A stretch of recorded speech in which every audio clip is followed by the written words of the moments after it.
Last season, the Bucs were ravaged by injuries, the offense was largely ineffective, and now Big Daddy Brady has finally decided to stay retired. So, what does 2023 then hold for the Tampa Bay Buccaneers?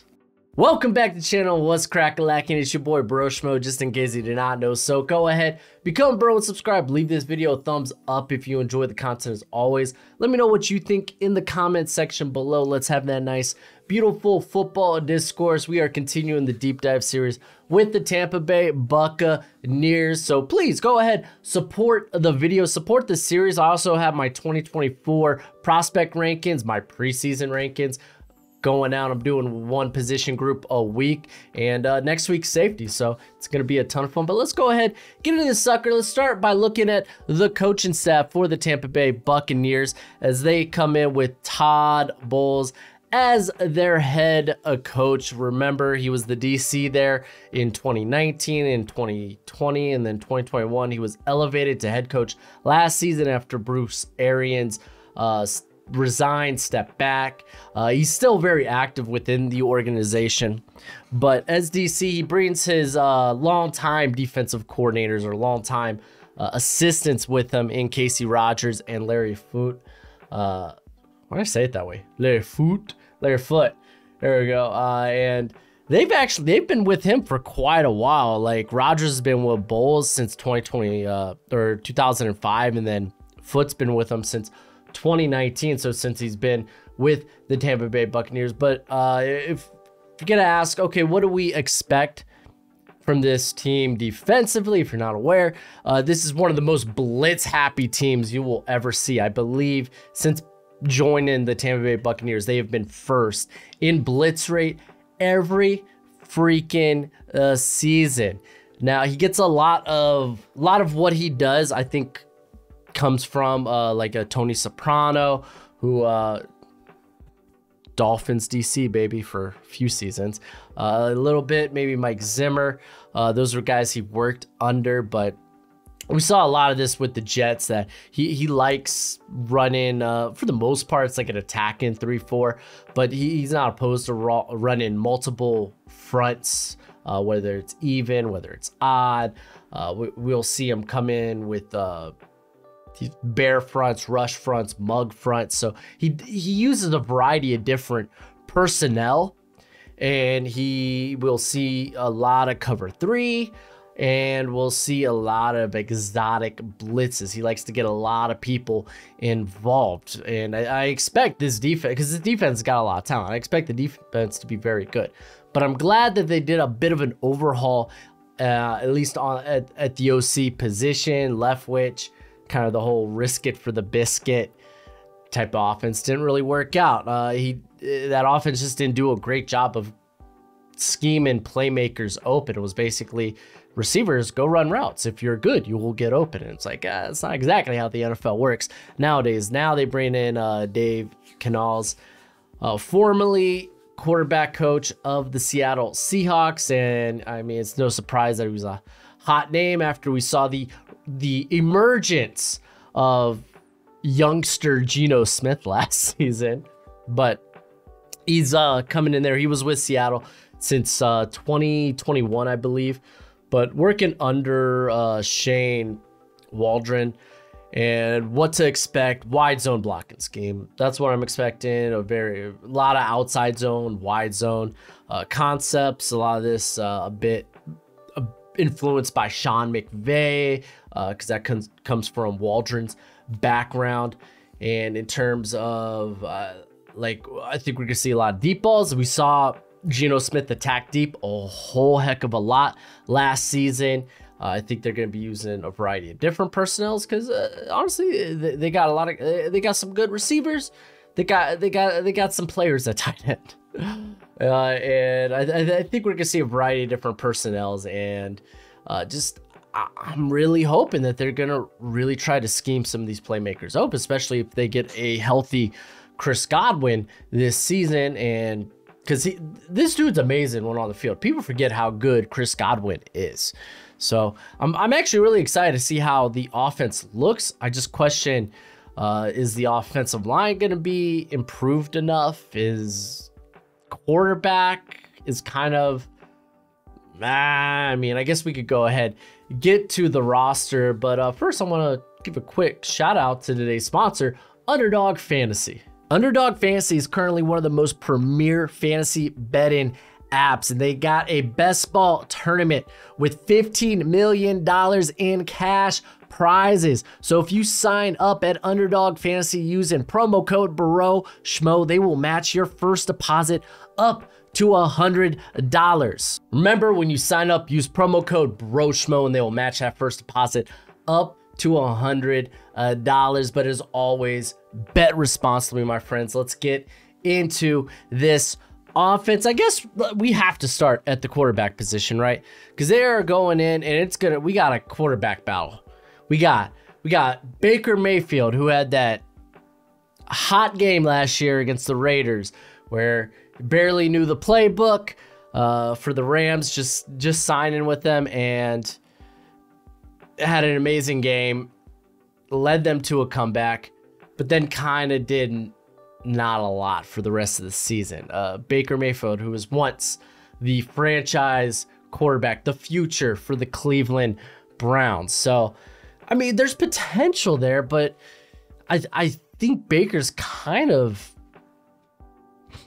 this is kind of his last swan song. Like, hey, come out here and prove that there might be something moving forward, because if not, he's largely going to just be looked at as a backup quarterback in the NFL, which, I mean, for a lot of y'all, probably he's already there. I mean, I think if you're the Bucks, I'd be okay with giving it one last swing, because worst comes to worst, Caleb Williams, Drake May, 2024 draft, get our quarterback of the future.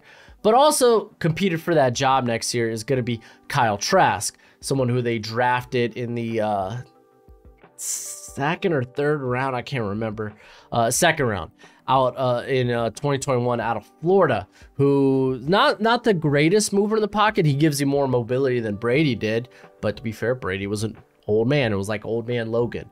But Kyle Trask he has a big arm. Question is, man, can he be an NFL starter? So that's going to be an interesting quarterback battle. We go ahead, take a quick look at my starters, because I do have Baker Mayfield winning that job. But I mean, I think we might see Kyle Trask at points this season. And like, quarterback for me, it's just going to be a problem for the Buccaneers, and one that really is why I have this team as a bottom offense. Also, part of that is the offensive line, which we'll get into in a minute. But it's gonna be very interesting, because I think offensively, I think Kyle Trask might be actually pretty good for this offense. I really do. Like, Baker Mayfield kind of plays pickup football. Like, he just goes out there and he slings it. The vision just hasn't been good. Like, he can be pretty darn accurate when he wants to be, but the vision just hasn't been good for the past few years. Granted, the year before with the Browns, like, the dude was beat up in his last swan song for the Browns. Granted, healthy last season, didn't look all that great. Moving to the offensive line, because that's the biggest. That's gonna, outside of the quarterback, that's the next biggest problem. You have Tristan Wirfs now moving to left tackle, a position he has not played in the NFL. I believe he did. He played on the left side at Iowa though,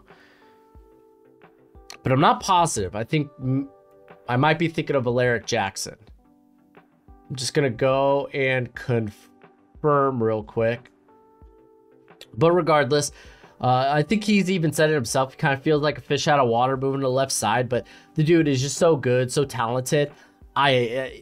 He'll get it. He'll get it. He's one of the best tackles in football. I'm not too worried about that. You move to Ryan Jensen, who wasn't healthy all last season because of injury, and you're kind of hoping he can kind of return to what he once was, but he's also an older player. They bring in They bring in Matt Filer, who kind of had a down season in Los Angeles with the Chargers, to play left guard. Because keep in mind, like, I mean, they shuffled some things around. Like, they moved on from Donovan Smith, and that's why you have the move to Tristan Wirfs, moving to left tackle, and then now they're moving Luke Gadecki, who initially like played guard last year for this team, but back at Central Michigan, he was playing tackle. He played right tackle. So maybe you're expecting him to be better at that spot. I don't know. We'll see. I think it might be kind of iffy there, but for me, like, right tackle's just not looking that good. So now you have a right guard opening once you filled left guard with Matt Filers, and you draft Cody Mock, who I honestly don't think he's gonna have a lot of rookie bumps. Like, that's just how I see it. Like, I don't think he's a guy that can develop really well. Like, he is tailor-made for this offense, right? Like, he's got the movement skills. He plays with that little bit of nasty, but his overall play strength ain't there yet. Not ready for the NFL. He doesn't have that pop. He doesn't have that push. So I'm a little scared to see what he'll look like year one. So, like, if he doesn't look good year one, I anticipate him not looking good year one. Bucs fans, don't pull the plug just yet. He's a guy that can develop into a very, very solid player for them. I'm trying to look up this Tristan Wirfs. It would go to 2019. Here we go. All right. No. Okay, Wirfs played like minimal left tackle in 2019 for the Hawkeyes. Okay, yeah, no, he's mainly been a right tackle his whole career. Okay. Fun fact. You learn something new every day. Because I was thinking that. I was like, man, Alaric Jackson. Because I wasn't a big fan of Alaric Jackson. So I always instantly kind of pegged him as the right tackle. Because in college football, it's not like the NFL where both positions are just like both right tackle and left tackle. I'm not going to lie, they're kind of interchangeable in today's game with the way NFL teams scheme their defenses. You kind of want two really good tackles. Like, I don't think a left tackle is more valuable than a right tackle. But college football, typically, you're going to have your best pass rushers attacking from the blind side. That's just how college football is. The defenses are a little more simplistic. So typically, you're going to have your best player at left tackle. Then again, even college, it's starting to change as well. But yeah, man, offense has got some worries. I guess let's go into the depth that they got going on the offensive line. Should I make this a little bigger for y'all? Yeah, let's go with that. Let's go with that, and I'll drag over if I need to.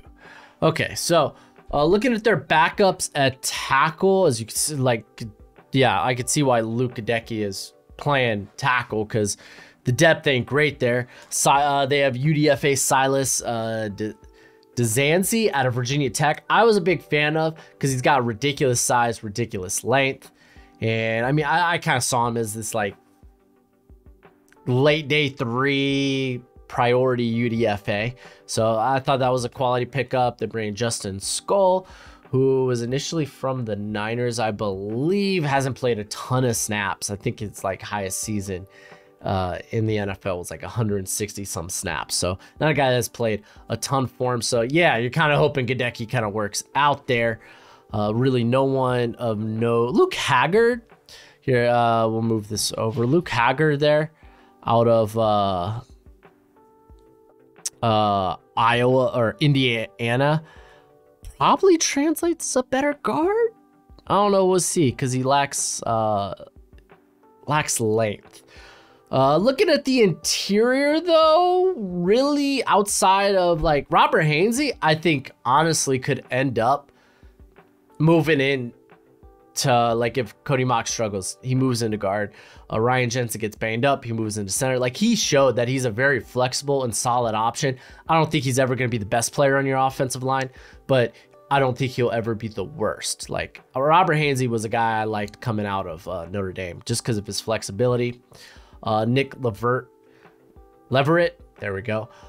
Former, Rice Owl, right? UDFA, but he got a lot of snaps last season, and honestly didn't look bad during the last portion of the season. And it won't surprise me if he starts over Mock. It really won't. It goes to how ready will Cody Mock be? That's the biggest question. So, yeah, we'll see. I mean, Leverett could also, if Matt Filer just ends up being washed, could come fill in for him. Brandon Waltman, I can't really tell you, or Walton, I can't tell you too much about him. But Aaron Steeney, he ain't good. So, yeah, offensive line, a lot of questions. I think in terms of the offensive line, I have them as a bottom unit in the NFL. Yeah, I have them being like above average in pass protection, and then I have them being below average in run blocking. So we'll see. I mean, honestly, the offense kind of tailor-made. Like they got really athletic, like Godecki athletic, Mock athletic, like Filer, Wirfs, all athletic. Like Wirfs athletic for his size. So we'll see. We'll see how this all translates. Let's talk about the playmakers, who is Baker Mayfield, Hulu Mayfield, or Tyler Trask going to be throwing to. And they got one of the, I would say a top 5, top 10 wide receiver duo in the league in Mike Evans and Chris Godwin. I talked about how people forget how good Mike Evans is. I think or how good Chris Godwin is. I feel like we forget how consistent Mike Evans has been. The question is, okay, how much depth are they going to have at receiver? Because they're going to be relying on a lot of rookies like Russell Gage. Can he stay healthy? Because he's, I would say, an above average slot player in the NFL, or at least an average slot starter in the NFL. So I'm cool with that. So you're looking good with your trio of receivers. And then you're going to be adding like Devin Tompkins comes in here, and I think he's more of a special teamer, undersized guy out of Utah State a year ago. Kalen Gager? I don't know. I couldn't tell you much about him. I think he was on the practice squad for Tampa Bay in 2022. So I couldn't tell you much about him, but I think actually got two guys that are going to sneak into probably be making this roster. Definitely Trey Palmer. This guy is a fabulous vertical threat. He kind of like, especially from the slot, like he could kind of come in if you're doing 4 wide receiver packages, or could come in instead of Russell Gage and be that vertical threat, while Gage is more of this guy that can do it consistently throughout all levels of the field. You got Rakim Jarrett, another fast vertical target who's kind of more athlete than he is wide receiver at this point, but he's a former 5-star recruit that was out of Maryland. So with Rakim Jarrett, doesn't surprise me that it kind of shocked me he didn't get drafted, but teams that are kind of looking at him like, I remember Anthony Schwartz. Those guys that are more athlete than receiver don't tend to work. But I wouldn't necessarily say, hey, it's not going to work out. I think Jarrett's got a lot of skills. David Moore, solid depth guy, might make the roster. Because like if you're looking for that 6th spot, like you're looking at guys like Tompkins, you're looking at guys like David Moore, like Cade Warner. I'm pretty sure, Cade Warner, by the way, son of Kurt Warner, did Cade Warner have return experience at Kansas State? Because I know that they had Phil Brooks, not CM Punk Phil Brooks, but Kansas State Phil Brooks, who is going to be a guy to look out for next draft. Could be a solid day 3 guy. I know he was their returner, but I'm pretty sure Warner handled some of the return capabilities there. I mean, they bring in Tate Barber at TCU. I don't think he's going to make the roster. Ryan Miller, who feels like more of a tight end. Like he's a jumbo receiver, maybe more of a big slot.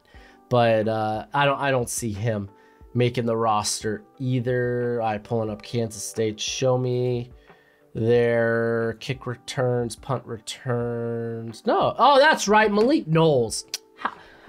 I knew it was another guy. Malik Knowles. I forgot where Malik Knowles ended up going, but that dude ain't half bad. But they get Warren. Warren made some plays for Kansas State last season. So I think they're looking good at receiver. I think tight end group kind of brings down what they have in terms of playmakers. Kind of brings it down a little bit. Like Cade Otton is fine.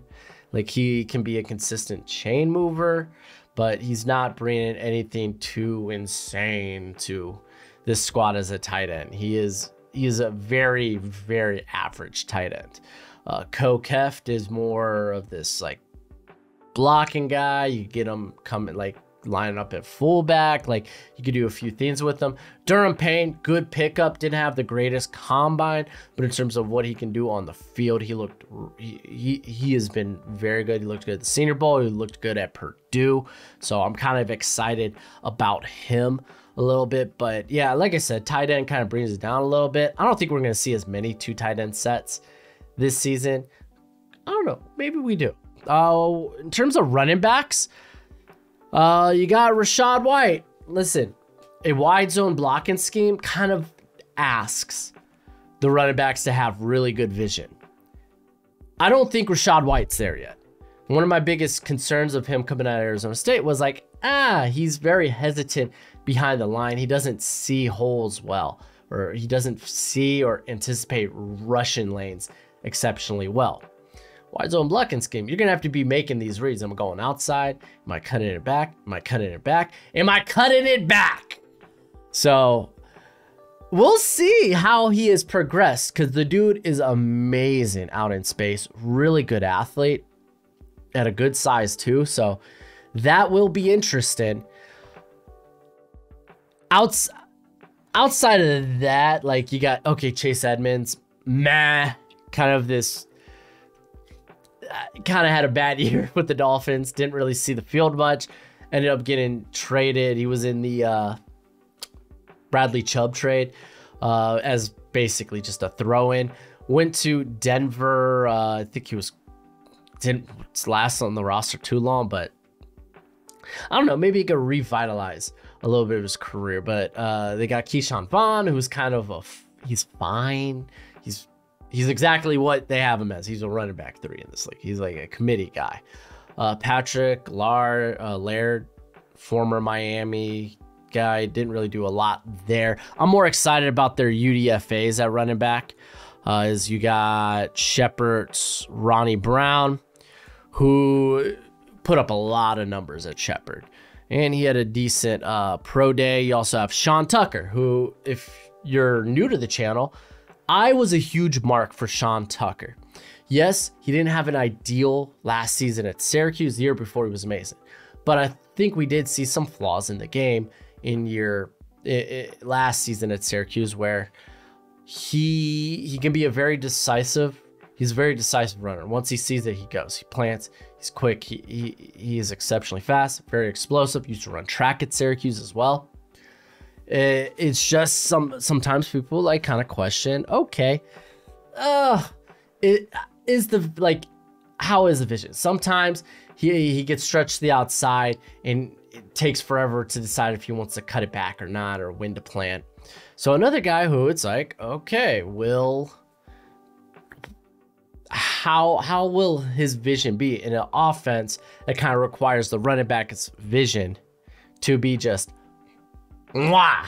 So we'll see about that, but I'm a big fan. I'm hoping Sean Tucker kind of elevates to like running back 2, maybe even running back 1. Like I said, like Rachaad White, I don't think it's just a shoe-in to be the starter. I think he's going to see probably the most snaps of anybody, but I wouldn't shoe him in just yet, just based on what I knew about him previously, scouting him, that like vision, patience, that was a big theme for him.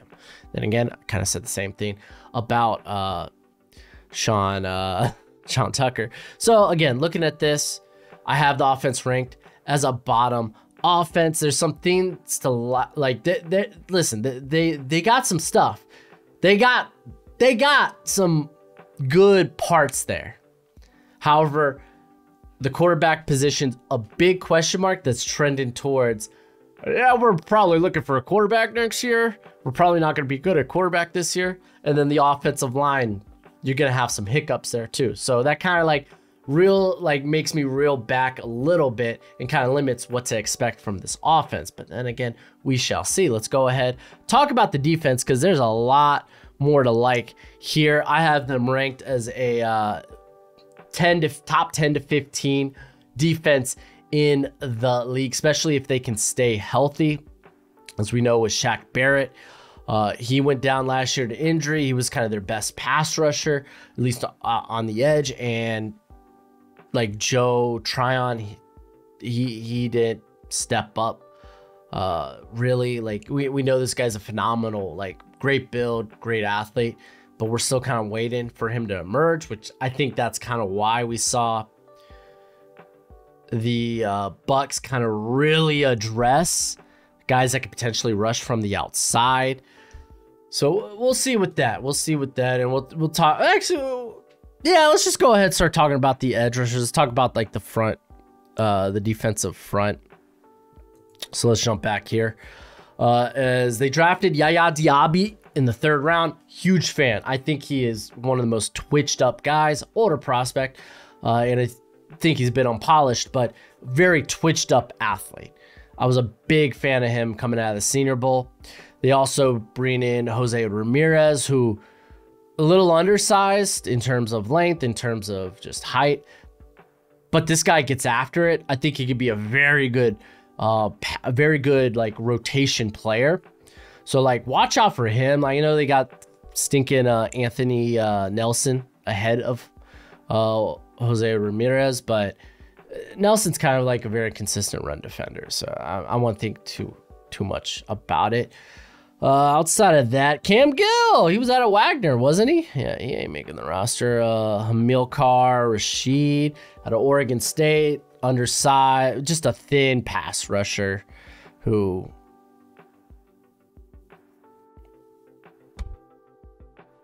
just really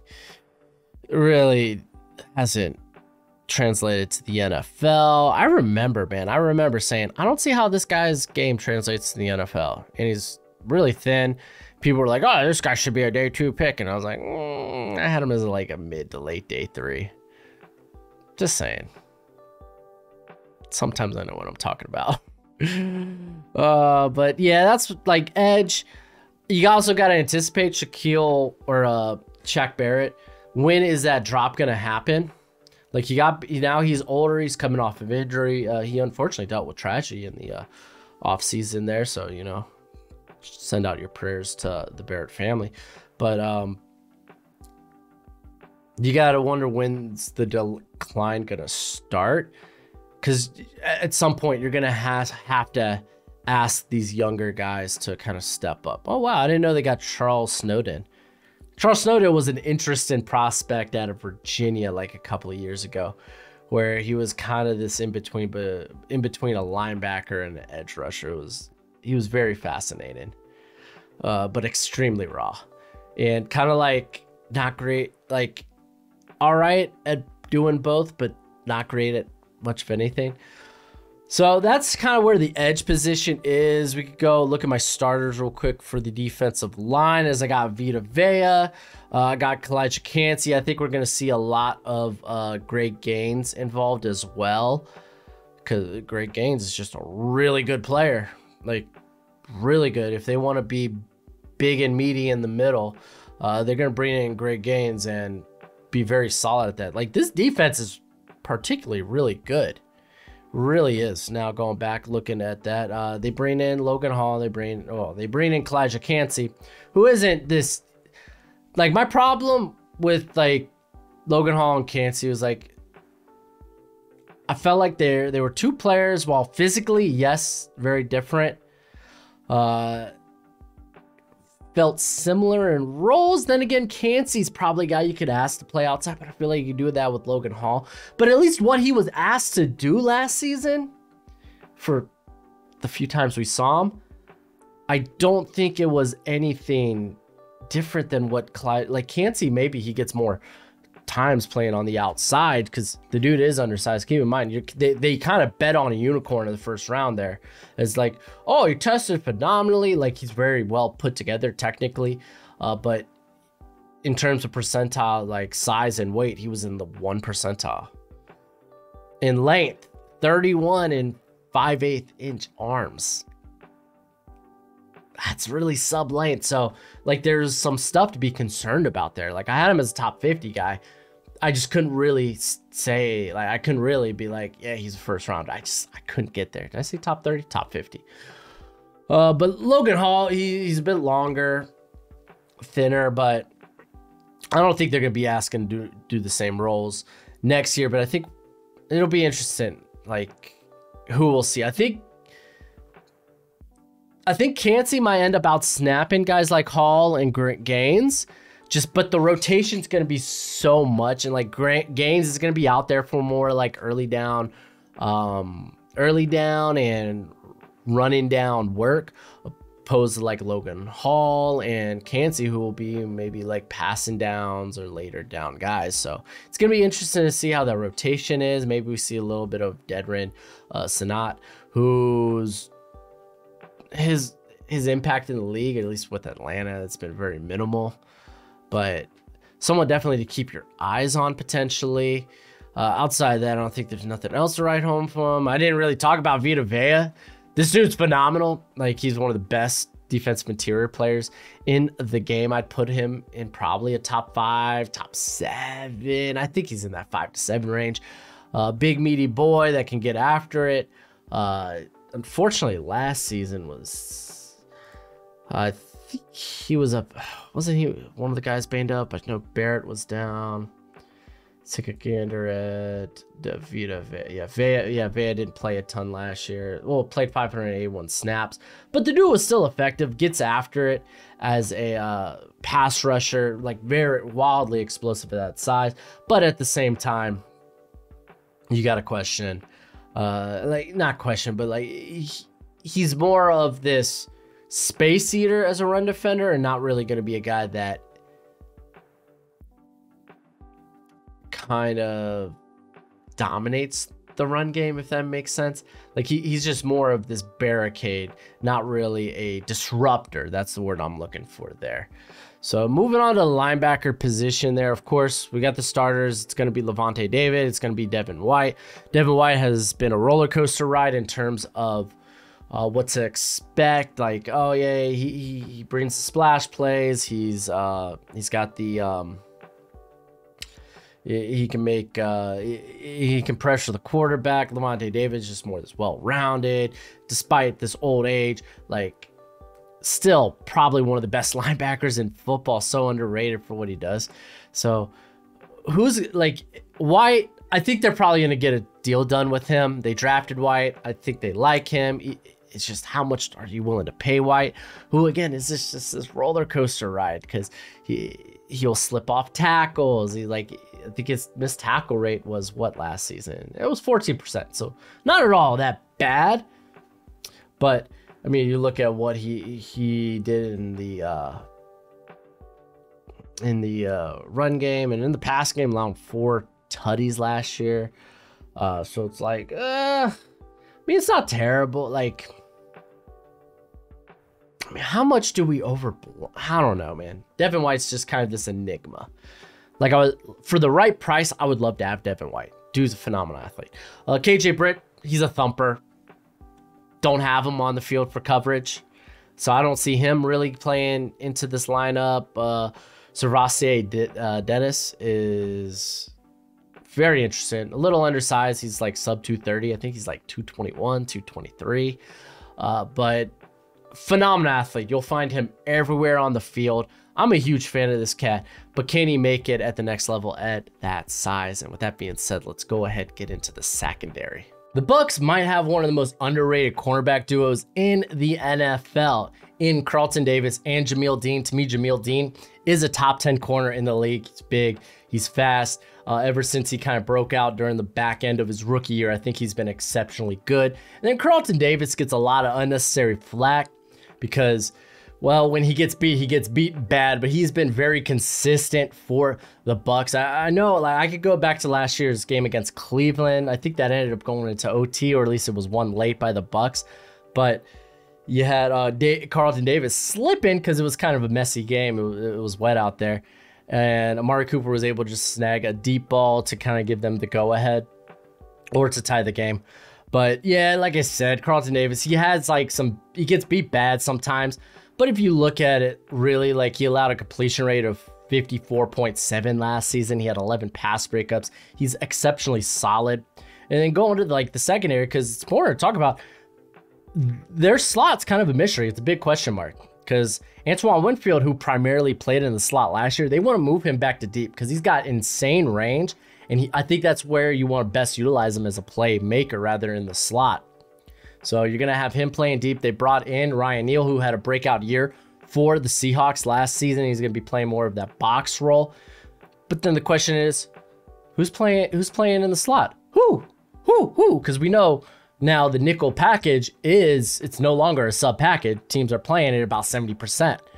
So who's going to be manning it up? And Delaney is kind of the guy everyone's going to project, because outside of Antoine Winfield, only Sean Murphy-Bunting had more snaps in the slot last year than Delaney, and Sean Murphy-Bunting obviously now with the tight ends.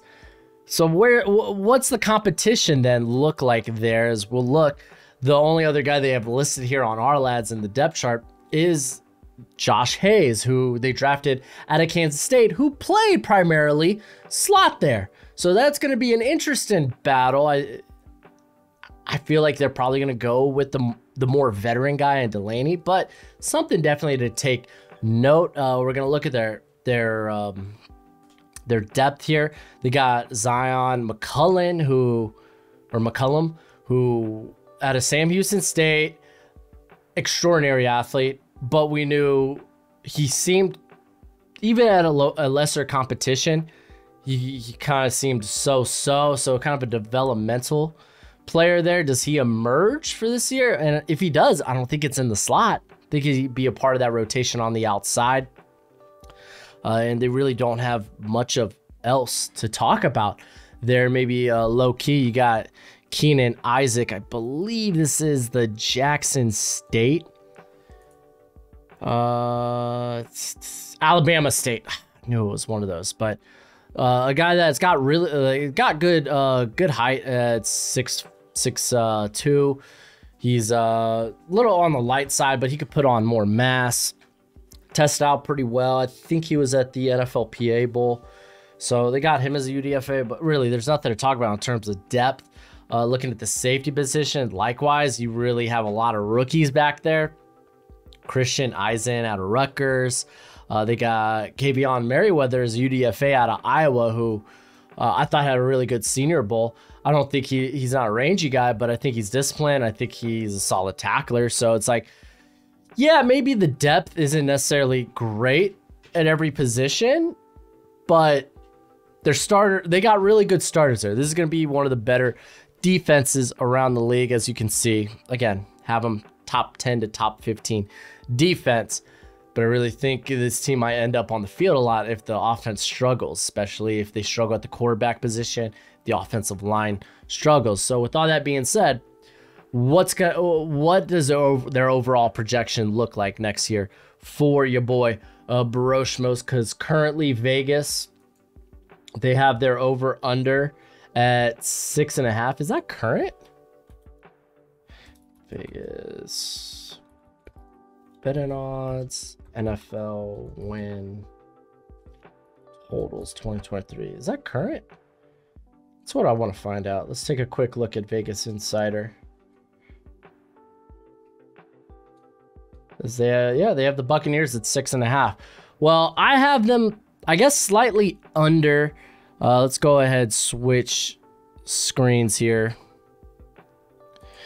I have them slightly under at 5-12. And I really think this team could be a 5, like, I guess technically there's no 500 teams anymore unless you tie. But I think their ceiling's probably 8 to 9 wins.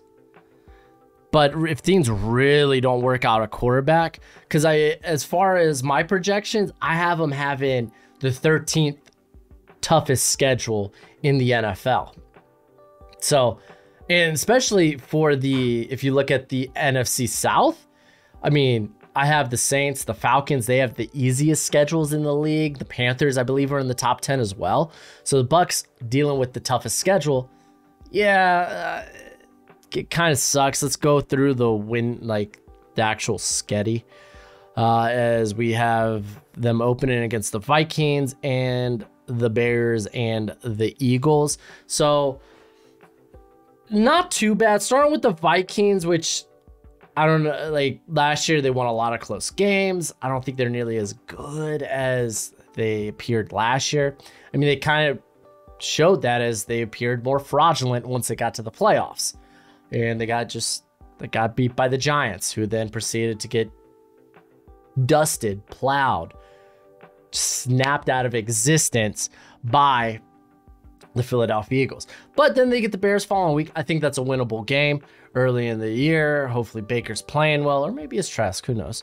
But I project it to be Baker. I don't see them beating the Eagles. I really don't. So they're coming out 1-2. Best case scenario, they're probably they could start 2-1. Again, that Vikings game is kind of a toss-up, but I believe in that offense. The defense may be a work in progress for the Vikings, but I really do believe in that offense. Moving along, they get an early bye this season, so before their bye they have to face the New Orleans Saints. I have them split in the division, if you couldn't tell right here. I have them going 3-3, so they're getting a win on every squad as well as a loss against every squad. So Falcons, Saints, and Panthers. Coming off the bye, you get a home game against the Lions. Lions I anticipate to be really, really good. I believe the Lions, when do the Lions have a bye? Lions 2023 season bye. I guess kind of regardless, Jameson Williams won't be. Their bye is until week 9, but regardless, they won't have Jameson Williams yet. I don't think that'll be a problem. I think the offense got better there. I think the defense got better, even if it's marginally for the Lions, which still like that's kind of huge. But honestly, you could give that game. So we're already talking about, like, okay, maybe they beat Minnesota, maybe they beat the Detroit Lions. So maybe we're looking at like a 7-9 team. Set that up. 7-10 team, excuse me. Then they get Atlanta. I already talked about it. I have them split in. I have them, I know people are going to scoff, have them losing to the Texans. I think the Texans are going to be better than people think. I don't think they're going to be that good. You're going to see them on this. You're going to see them on this deep dive series fairly soon. But I got a good feeling about the Texans being at least maybe like a slightly below average team, like a team that could probably notch like 7 wins. I got them beating the Titans, strangely enough, who I think is probably a better team. Again, we're not going to talk about Buffalo because Buffalo, I think, wins that. Niners, I think, win that. I have them losing to the Colts. Colts are coming off a bye, so I think that might be important. Again, you also got a team that might have a very exciting offense this year, depending on who's starting their quarterback. I believe, even if Anthony Richardson doesn't start the season, I think we're going to see him by week 12. They got the Green Bay Packers as well, the Jags. You could argue those are winnable games. But again, it comes down, I look at these games and I look at the quarterbacks. Who do I have more faith in, Baker, Jordan Love? That's a toss-up. Trevor Lawrence, Baker Mayfield. It's Trevor Lawrence. So I kind of weigh on those teams because, fun fact, quarterback position, most important position on the roster. They end the year with the Panthers, but like I said, I think this team could be anywhere. It could be 7-10, could be honestly 8-9. I have them at 5-12. I got a couple of teams with 5-12 records, so it's not necessarily that I think that the Bucks are are the third worst team in the NFL, but I think they'll be hanging around teams that are vying for that. Lucky for them, that would put them third overall, get them in position maybe to get a quarterback, or maybe not, depending on how the teams ahead of them draft, or at least puts them in position if they want to make trades to maybe move up. So I think, honestly, I think that's where the Bucs are. Like, we could go ahead and talk about what the Bucs should do moving forward. They got to figure out the quarterback position. I think the best way to do that is tank. Tank Tampa Bay, tank. As far as their 6.5, I wouldn't bet it. I could see them going under and over. I think that's a good call. 6.5 is a good call by Vegas. So no real prediction. I'm giving you my prediction, 5-12, but I wouldn't bet it. I really wouldn't. Listen, this team, you'd be looking for. I feel like I'd want to tank. You got good parts on that roster, especially if you could bring in a high-end, like a number 1, number 2 overall quarterback on a rookie deal onto this squad. I think the pieces are there. Sure, they're probably going to have to cut ties with some guys along the way. I think that's fine. I think there's a good nucleus there to move up from, especially with the offensive line. Let's see how certain parts look moving forward. Will Luka Decky maybe do better? Or like Cody Mock, I feel positive about him moving forward. I know Ryan Jensen's up there in years, but you got Robert Hainsey, and I think he's fine. Tristan Wirfs, one of the best tackles in the league. Chris Godwin, I think he's a playmaker long term. Mike Evans, I have a hard time believing they would ever move on from Mike Evans, but if between the two, I'd probably be Mike Evans they move on from. We could talk about defensively. They've already kind of extended some guys like Jamil Dean, Carlton Davis, Antoine Winfield's going to be in there. He's still on his rookie deal. You got Vita Vea, so it's like there's a nucleus there. There's good parts moving forward. And I think they find their quarterback next season via the draft, which is hoping to be a better draft quarterback-wise. Because, it's not only, it's not either Caleb Williams, Drake May, or bust. Like, there's going to be guys talked about in the first round, like Bo Nix. We're going to probably be talking about Quinn Ewers. We got... I'm a fan of Jackson Dart. I know some people don't like him, or they think he's not even going to be a starting quarterback. I'm kind of a fan. Can't help it. I like the tape. There's Michael Penix, who another healthy season. Maybe you don't worry so much about the 4 years of season-ending injuries prior to last season, because the dude has a first-round skill set.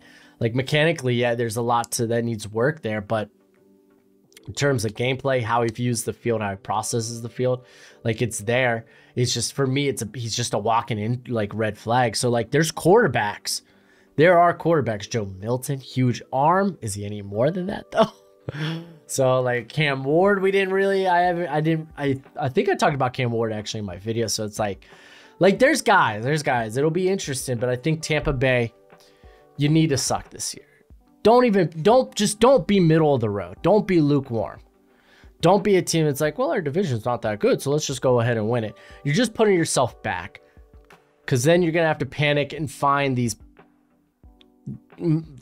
someone to play quarterback. Oh, let's go another year with Baker. That sounds terrible. Maybe do you make a trade for maybe Trey Lance if Brock Purdy ends up being the starter there? Maybe you get Lance for cheap. Maybe things don't go well for Mac Jones next season with the Patriots. You make a move on guys like that who probably don't really move the needle, honestly.